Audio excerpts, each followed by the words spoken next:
আমরা ঈদের দিন আমাদের ঘরে কোনো রান্নাবাড়ি হয় নাই, আমরা না খেয়েছিলাম। পরের দিনই মারা যায় আর কি। ও তো অনেক ছোট ছিল তখন। ও বলছে যে ভাই আমরা 3টা ভাই, আমরা যখন বড় হবো তখন আর আমাদের কোনো দুঃখ কষ্ট থাকবো না। আসলে দুঃখ কষ্ট নাই এখন আর, কিন্তু যে কষ্টগুলো করে আসছি এই কষ্টগুলো মনে পড়লে বুকটা ফাইটা যায় আর কি।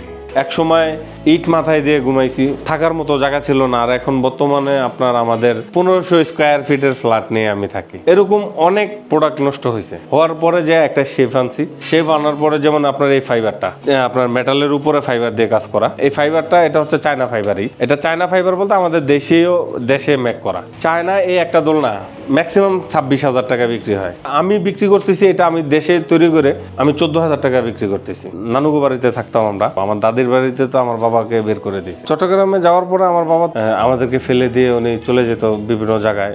1 মাস 2 মাস কোনো খোঁজ খবর থাকতো না। মানে সবাই তো ঈদের দিনের আনন্দটাই উদযাপন করে, আর আমাদের তো তখন নতুন জামা কাপড় তো হিসাব বাদই। ঈদের খাবারটাই তো আমাদের ঘরে নেই যে আমরা খাবো।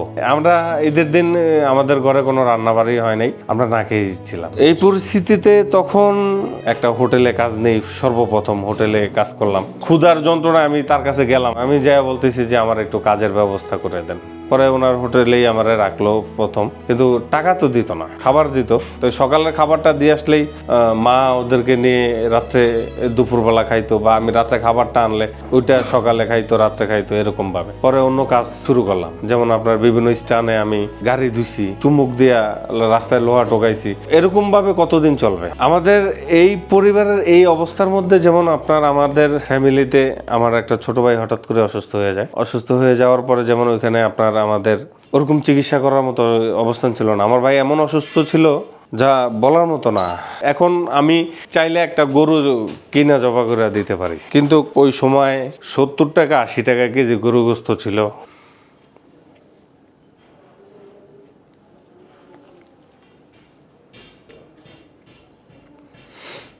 গরুর গোস্ত খাইতে চাইতো, টাকা ছিল না, এনে দিতে পারি নাই, খাইতে পারে নাই।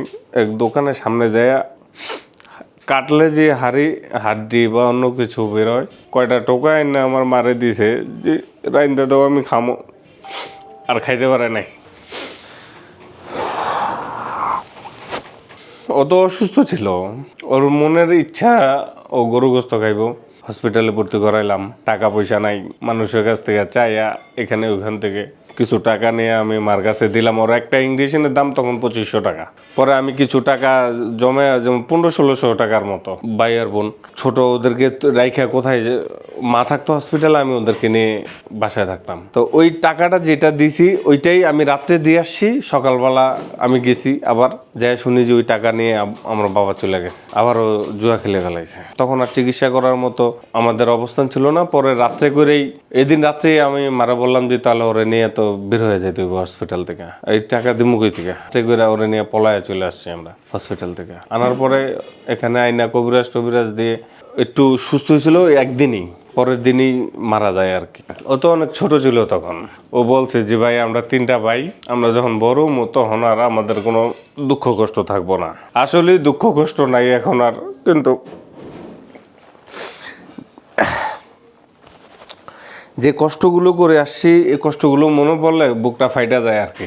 আসার পরে হচ্ছে আমরা যেমন ওইখান থেকে আমি রিক্সা চালানো শুরু করলাম, রাত্রে করে আমরা ওইখান থেকে চলে আসছি। একটা বস্তিতে থাকতাম, আসবাবপত্র ওরকম কিছুই ছিল না। চিটাং থেকে দেশে চলে আসি, তখন আমি কোনো কাজ করি না। তখন তো আমার বাবা খুবই ভালো, আইসা রিক্সা চালাতো, ভালো ইনকাম দিচ্ছে। আমার স্কুলে ভর্তি করা দিল। 2001 সাল থেকে 2003 সাল পর্যন্ত পড়াশোনা করছি ঢাকায়। 2003 সালে আমি আসি। 2003 সালে হচ্ছে আইসেই আমি ওয়ার্কশপ লাইনে চাকরি নিই। তখন আমার বেতন 300 টাকা। ওভার টাইম বা আসবাব আরো অনেক কিছু নিয়ে মোটামুটি আপনার 600 টাকার মতো আসতো। তো 600 টাকা দিয়ে আসলে তখন খাবার হতো, থাকার মতো জায়গা নাই। আমি যেমন আমার ওস্তাদরে বললাম যে ওস্তাদ এখন আমি কই যাবো, আমার তো যাওয়ার মতো কোনো জায়গাও নাই, এদিকে আমি চিনি না কেউ। ওস্তাদ নিজেই যে ম্যানেজারের সাথে কথা বলছে, ওইখান থেকেই হচ্ছে আর আমার জীবন শুরু হয়ে গেল। এইসব প্রোডাক্টের উপরে তখন ফার্নিচার আইটেমগুলো শুরু করলাম, আলমারি এসএস এর কাজ ইত্যাদি সব ধরনের কাজগুলো শুরু করলাম। 2009 সালে আমি একটা ছোট মেশিন কিনি। তখন থেকে আমি যখন কাজ শুরু করি ওই সময় কাজ শেষ করে আসার পরে আমার হাতে ক্যাশ হয়ে গেছে। এরপরে হচ্ছে যেমন এই ব্যবসাটা আমি শুরু করি অনলাইনের। এই অনলাইনের ব্যবসাটা আমার এক ফ্রেন্ড আমাকে নিয়ে আসছে, শোভন নাম। আমি তার কাছে কৃতজ্ঞতা জানাই এবং সেই আমাকে এই লাইনটায় আনছে। তো এখন মোটামুটি হচ্ছে আপনার মোটামুটি আল্লাহর রহমতে আমার যে ফ্যাক্টরি আপনার আলহামদুলিল্লাহ, এক সময় ইট মাথায় দিয়ে ঘুমাইছি, আর এখন হচ্ছে থাকার মতো জায়গা ছিল না। আর এখন বর্তমানে আপনার আমাদের 1500 স্কোয়ার ফিটের ফ্ল্যাট নিয়ে আমি থাকি, ফ্যামিলির সাথে বাপ মার সাথে একসাথে থাকতেছি। খারাপের মধ্যেই ভালোটা থাকে। বাবা হচ্ছে একটা বট গাছ, যেটাই করি না কেন আমি কখনোই আমার বাবাকে খারাপ বলি নাই এখনো পর্যন্ত।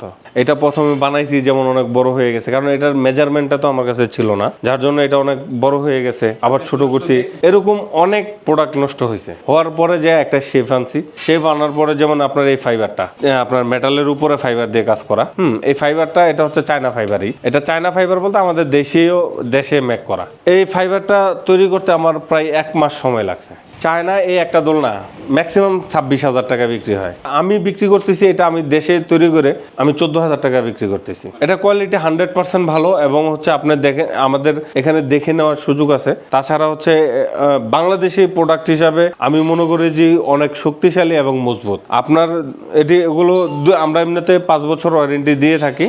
আর এগুলো মেটাল দিয়ে আমাদের সম্পূর্ণ বাংলাদেশে আমাদের নিজস্ব কারখানারই তৈরি। যে যেমন ডিজাইন চায় আমরা ওই ধরনের ডিজাইনগুলো কাস্টমাইজ করে তৈরি করে দিই। তাছাড়া এমনি তো আমাদের ডিজাইনের অভাব নাই, অনেকগুলো ডিজাইন আছে, 10টা-12টা কালার নিয়ে আমরা কাজ করতেছি।